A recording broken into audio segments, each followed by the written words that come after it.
అందరికీ నమస్కారం.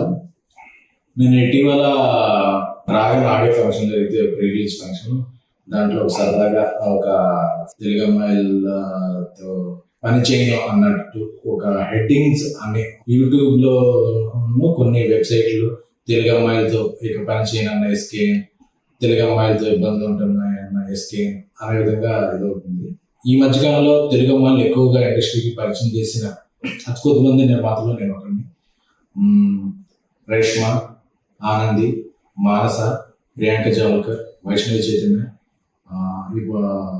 ఐశ్వర్య, కుషిత, వీళ్ళందరినీ ఇప్పటివరకు ఇంట్రడ్యూస్ చేయడం, వర్క్ చేయడం జరుగుతుంది. అలాగే నెక్స్ట్ రాబోతున్న సినిమాలో హారిక, ఇంకొక కొత్త అమ్మాయి, ఇలా ఒక 8-9 మంది అమ్మాయిల్ని పరిచయం చేశారు. అలాగే ఈషా రెబ్బా, ప్రియా వడ్లమాని, ఈ మధ్య ఇనయ్య, అలాగా ఆల్రెడీ ఇంట్రడ్యూస్ అయిన ఒక 4 అంటే 12-13 అమ్మాయిలతో నా కెరీర్లో నేను పనిచేసింది 80% తెలుగు అమ్మాయిలు.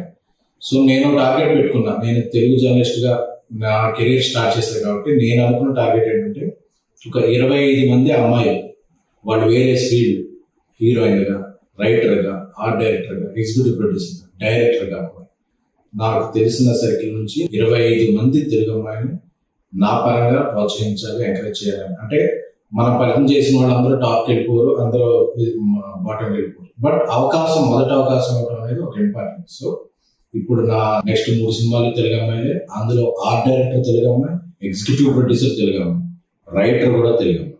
సో ఇంతమంది తెలుగు అమ్మాయిని నేను ప్రోత్సహిస్తున్నాను. సో ఏదో ఒక ఫన్ బాంటర్లో జరిగిన ఒక చిన్న జోక్ని అదేదో ఒక స్టేట్మెంట్ లాగా వద్దేయద్దు, దాన్ని స్ప్రెడ్ చేయద్దు అనేది నా కోరిక. ఎందుకంటే ఈ మధ్యకాలంలో ఇంతమంది తెలుగు అమ్మాయిలకి ఎవరు ఇవ్వలేదు.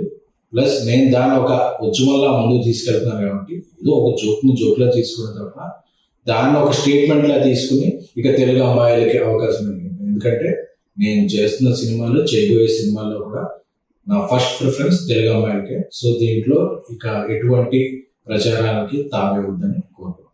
Thank you.